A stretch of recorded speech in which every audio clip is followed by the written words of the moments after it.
All right, first question. Yes. When did your app go viral? Good question.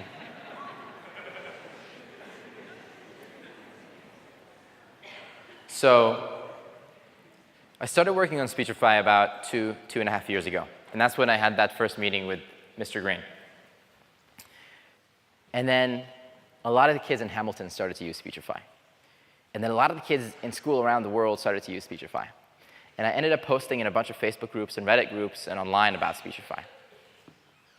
And a lot of kids at Brown started to use Speechify, and at Harvard and at Stanford, and a lot of grad students who are studying like business school or law school or biology or PhDs or hedge fund analysts started to use Speechify. And then someone from Forbes, actually, okay, this is a great story. So there was this conference called Forbes 30 Under 30 Conference. And Forbes is like the biggest business magazine in the world, and every year they name the 30 like most promising entrepreneurs who are under the age of 30. And there was a guy who was going to speak there, Richard Branson. Richard Branson is like the most famous dyslexic entrepreneur. And I really wanted to meet him. And like the dyslexia conference, I didn't have a ticket. So I just showed up anyway. And I tried to convince people to give me a ticket, and no one would give me a ticket. So what I ended up doing is I went to the website where they said who was on Forbes 30 Under 30, and I photoshopped it to make it look like I was on Forbes 30 Under 30.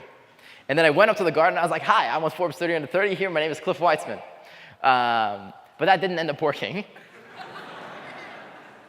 And like you saw, I like to do backflips. I do this sport called parkour, where it makes it easy to like climb things and flip over stuff.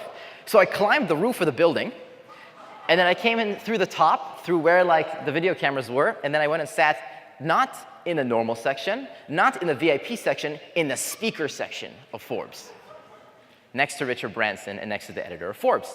And I started having like this little conversation with the editor of Forbes. Turns out he's also dyslexic. And a couple weeks later, I decided to not go home for winter break. I was staying at Brown working on Speechify where no one was around and there was snow. And I was in the middle of this work session coding, and then I opened my phone and I had 100 messages on my Facebook and my email and my text message from everybody who I'd ever met saying congratulations. And I was like, congratulations for what? So it turns out I was named to Forbes 30 Under 30. And that was the first like gigantic media publication about Speechify. And then a bunch of other newspapers started to write about it, and then that's when it went viral.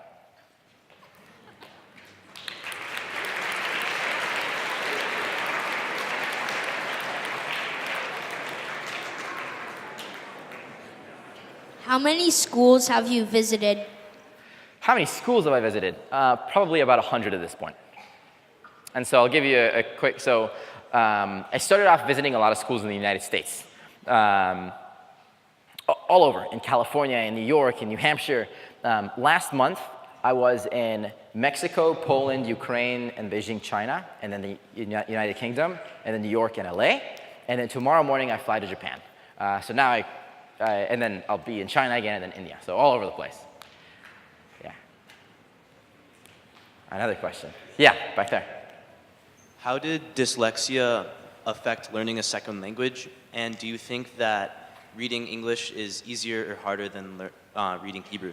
Reading English is way easier than reading Hebrew. So Hebrew has this super annoying thing where there's multiple letters like C and K. So in English, there's a limited number of those. Like Hebrew has like 3 times more of those, and it confuses me so much. So Hebrew is harder. English is way easier. In high school, I studied Chinese. So Chinese is interesting because you can just memorize the characters. However, Chinese uses what's called pinyin, which is a way of turning characters into English letters. And so that actually requires spelling, so Chinese was not great. If you're looking to learn a second language as a dyslexic person, one of the best ones to learn is Italian because the language is phonetic, so it's easy to spell. But most importantly, just reading and writing in a foreign language is not actually that important. What you want to get good at is listening and understanding. Do you use Speechify now? Do I use Speechify now? Yes. So one of my favorite things about working on Speechify, as you can tell, it's like very satisfying to me, is it used to be that I was the #1 user of Speechify. I have a table on my computer that shows me how much every person is using, and it ranks people by how much they use Speechify. So I use Speechify to read about 150,000 words a week, both on my computer and my phone. But if I look at that list, I'm like number 540 in how much I use Speechify. There's people who are listening to 800,000, 1 million words a week. I don't even know how they do that. They just listen faster than me. And when Speechify breaks for any reason, I literally cannot do my work anymore, and I drop everything else, and all I do is try to fix Speechify, because if Speechify is not working, I can't do my work. So that's why it's really important that I keep Speechify working well. And we have a feature in the app where you can text me, and I'll respond. And so if there's ever a bug, I'll get a ton of messages from people saying, please, please, please, fix this now, I have a final. Luckily, there's very rarely bugs, but usually what happens is I'll get messages from people saying, hi, I'm a mom, my child has dyslexia. I saw your video, I downloaded your app, and I started crying. Because for the first time in his life, Connor is doing his homework by himself. And he doesn't need me anymore. And he's completely independent. So that's really, really satisfying for us as well. Yeah, let's...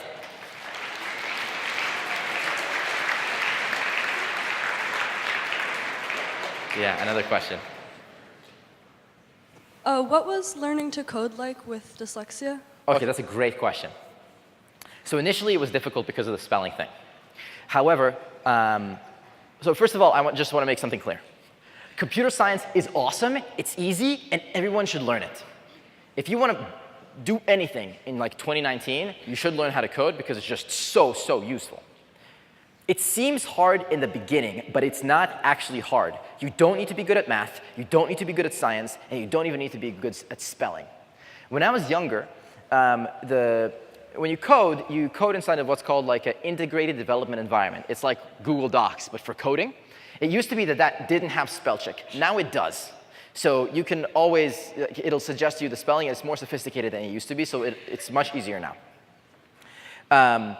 What I most recommend, let's say you want to learn how to build iPhone apps, there's a website called Udemy that is like YouTube, but you can buy a course. So I bought a course by this guy called Rob Percival on how to make iPhone apps. And it's about 20 hours of videos.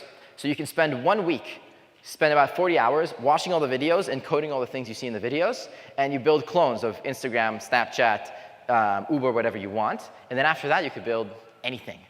So learning how to code, it's easy, it's awesome, and it's worth it. The only thing that's tricky is learning how you learn best. So for me, with reading, it turned out that it was audiobooks. With coding, it turns out that it was watching videos. And for each person, you'll have something a little bit different. The other thing that I recommend is trying to find someone who has done it before and asking them questions. You can even post, there's a really great website called Stack Overflow where you can post any question and people will answer your questions. So every single one of you, I highly recommend learning to code. Two more. All right, 2 more questions. When you were little, did any of your friends know that you had dyslexia? Yes, they did. I guess they were like, so okay, this is a really important concept. When I told you the story earlier about being really nervous when I was in the reading circle, my biggest fear was that people would think that I was stupid because it was so hard for me to read.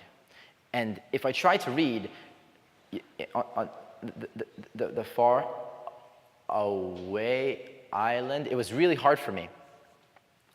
But the day that I was diagnosed with dyslexia was the best day of my life. Because I finally had kind of like a place to hang my coat and say, okay, there's an explanation of what's going on. I'm not stupid, I'm not lazy, I'm not anything like that. I just learn differently. And then I could start overcoming that and find strategies to learn the best. So once I understood I was dyslexic, it was easy for me to tell the world that I was dyslexic. So yes, a lot of my friends knew that I was dyslexic once I knew that I was dyslexic. The trick was figuring out that I was and then finding the solutions to getting around that. All right, I think we have one more question. One more in the back. In your earlier ideas, you said you developed a workout supplement. How did that, what did that consist of? Yeah.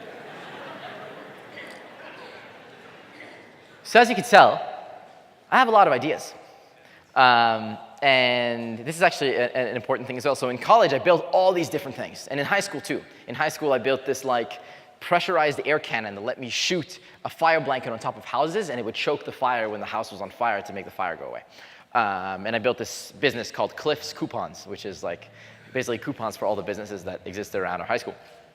And in college, I kept building more and more things. So there was a class in college that I took called Biotechnology in Medicine. So in Brown is really great. It has an open curriculum, so you can design your own major. You can take anything pass-fail. So I took classes in 16 different departments when I was a student. And one of these classes was biotechnology in medicine. So I sat in this class, which I did not have the prerequisites for. I had to convince the teacher to let me in. And she was talking about how there was these like hamster ovaries that we're using for an experiment, and they were in this pressurized vat, and they were saturated with nutrients. And I had just gotten back from the gym, and I was like, wow, I wish my muscles were saturated with nutrients after I worked out. And I started to think, okay, how could I do that? And this class was really interesting. So every time I'd had so many questions, especially because I didn't have the prerequisites, and I started asking so many questions that I felt a little bad because there were like 200 other kids in that class. So I would just write down all my questions in the bottom of my notebook, and at the end of every class, I would come up to the teacher with like 15 questions, and I would walk her back to her office, and she'd answer all my questions. So this day, I just asked her everything about how you can get muscles, like nutrients on your body. And so what I realized I was trying to build is what's called a transdermal delivery system, so through your skin, for branched-chain amino acids. So that's the breakdown of what protein is, and protein is what you use to build muscles. And I wanted to be able to target a specific muscle. And so I did a ton of reading about this with Speechify on Wikipedia and other places. And I went and talked to every professor that was interesting. And I learned that there were 3 things that could help me build such a thing. Number 1 is this chemical called DSMO that's really good at getting through skin. Number 2 is using handheld ultrasound. Number 3 is using basically omega-3 fatty acids that make the protein non-polar and allows it to go through the skin. So I kind of started mixing those things together, and I tried to create a product. And then I realized that if you want to build a biotech supplement, it takes a lot more effort than building an app. And when I started to learn how to code, I would sit in a dining hall. There's an app that I built on a flight from Boston to San Francisco. It took me about 6 hours, called Starter Pack, that within a couple of months had hundreds of thousands of users. And I put so much less effort into that than I did into Board Break or into Direct Boost, which was the supplement. And so eventually I decided that, at least at this point in my life, it makes sense to build things with code. And then later I'm going to go back and build more biotech supplements and more physical things. Thank you guys so much.